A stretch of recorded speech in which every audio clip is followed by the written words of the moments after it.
Hi hello అండి. YouTube చూసే వాళ్ళందరికీ కూడా మా నమస్కారాలండి. నేను విజయవాడ మా చెల్లెలు గారింటికి వచ్చాను. మేమిద్దరం కలిసి ఇక్కడ పార్కుకి వెళ్ళామండి. అక్కడ బాదం చెట్లు చాలా ఉన్నాయి, చాలా బాగున్నాయి. ఆకులు కూడా కోసుకోవడానికి చాలా అందుబాటులో ఉన్నాయి. పెద్ద పెద్ద ఆకులు, చాలా తాజాగా ఉన్నాయి ఆకులు కూడా.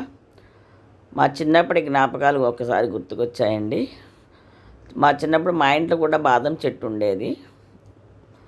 మేము మా అన్నయ్య వాళ్ళు బాదం కాయలు కోసేవాళ్ళు. చాలా చాలా బస్తాలు బస్తాలు కోసేవారు. అవన్నీ పప్పులు కొట్టుకొని పాకు పట్టి బాదం పప్పు తినేవాళ్ళమండి. అలాగే పండిపోయిన బాదం కాయలు తినడానికి కూడా చాలా రుచిగా ఉంటాయండి. ఈ ఆకుల్లో భోజనం చేస్తే మనకి పత్రహారితం కూడా లభిస్తుంది మన శరీరానికి. లేత లేత అరిటాకులు అయితే ఎలాగ అయితే భోజనం చేస్తామో అలాగే ఈ బాదం ఆకులు కూడా చిన్నప్పుడు మా ఇంట్లో ఉండేది. ప్రతి ఒక్కరికి కూడా పెరట్లో బాదం చెట్టు కంపల్సరిగా ఉండేవి అప్పట్లో.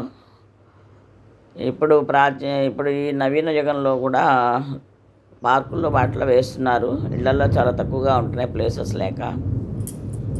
ఈ ఇస్తలు ఆకులు కోసుకొచ్చాము, ఇస్తలు కుట్టుకున్నాము.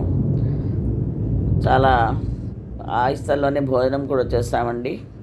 అలాగే ఈ టిఫిన్ మామూలుగా ఈ ఆకులు టిఫిన్కి కూడా ఉపయోగపడతాయి. పెద్ద పెద్ద ఆకులు తీసుకొచ్చుకుంటే మనం టిఫిన్ చేయొచ్చు. ఆకులు చాలా బాగుంటుంది. వెనక అందరూ ఇళ్లల్లో ఈ బాదమాకుల్ని ఇస్తలుగా కుట్టుకొని తినేవారండి. ఇప్పుడు అన్ని ప్లాస్టిక్ పేపర్స్ వచ్చాయి. అవి ఆరోగ్యానికి అంత మంచిది కాదు. ప్లాస్టిక్ పేపర్స్లో భోజనం చేయడం ఆరోగ్యానికి మంచిది కాదండి. మీరందరూ కూడా ఈ ఛానల్ని సబ్స్క్రైబ్ చేసుకోండి, లైక్ చేయండి.